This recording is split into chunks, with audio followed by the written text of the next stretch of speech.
एगो औरतिया मेला देखे ले जाए छे पति के संग में आ उनकर पति रहे छे ये भैया एलांसर सनक सब छोड़ी पर लाइन मारे छे ओ कोनो छोड़ी मौगी के चक्कर में ककरो साथे लायक अपना कोना में चल जाए छे बेचारी सुस्मिता सनक शुद्धा लेडीज खूब कानत कानत दरोगा जी के पास जाए छे के छे यो दरोगा जी सुनियो ना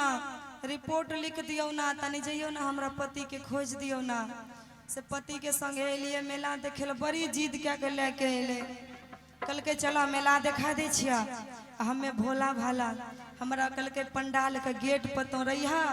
हमरा छोड़ के भाग गले से तनी जइयो ना खोज दियो ना। ये बड़ा ही प्यारा सॉन्ग है कि जिद बड़ी को के मेला देखैले ए हो संग में हमारा अइलै हो कहे दरोगा जी बड़ा जिद क्या के अइले अरे सुनहो ना दरोगा जी ऐसा आदमी बेचारा खैनी लटा के खाए छे बेचारी के बात पर ध्यान नहीं दे छे सुस्मिता एहन लड़की कानत कानत बेचारी बेहाल रहे छे कहे छे हे यो अहाँ खैनी खेबे बाद में दरोगा जी तनी हमरा पति के खोज दियो हमर दोनों बउओ बहुते कानै छे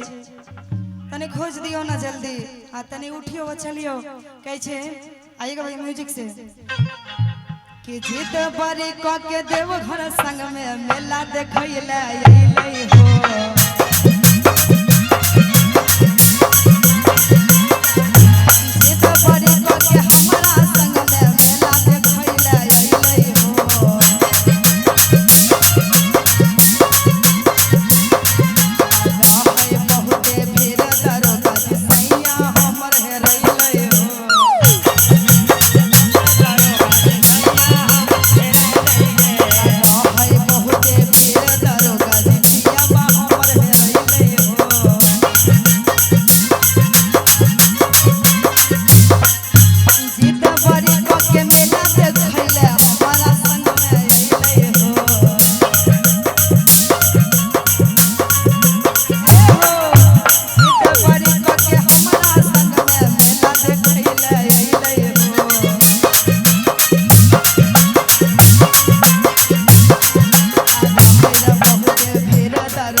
पति छे हाँ हो ए हो कि रहै छे लुंगी गंजी पहनने और मोरे थापा के जल्दी कर पता नहीं त मोर जइबै कोइन के भैया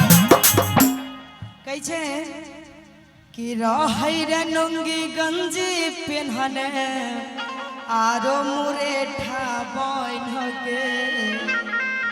जल्दी कर पता नहीं ता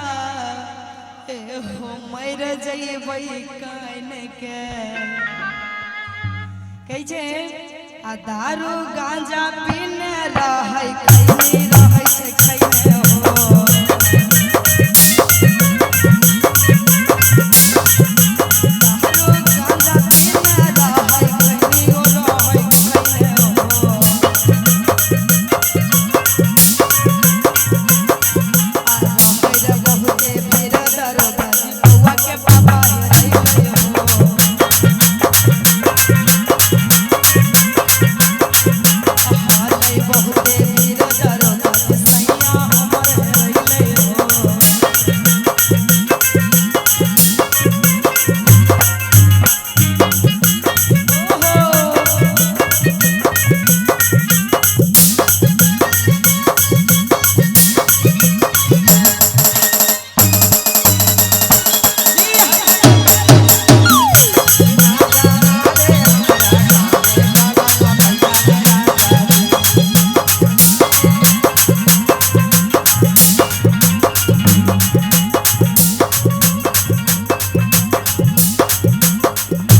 छी का करो न सपोर्ट हो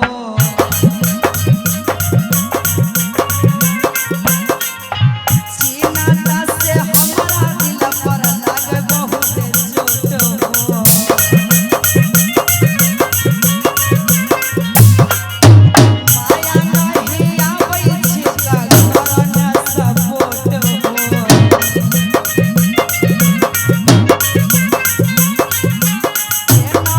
से हमारा दिल पर लागे बहुत चोट हो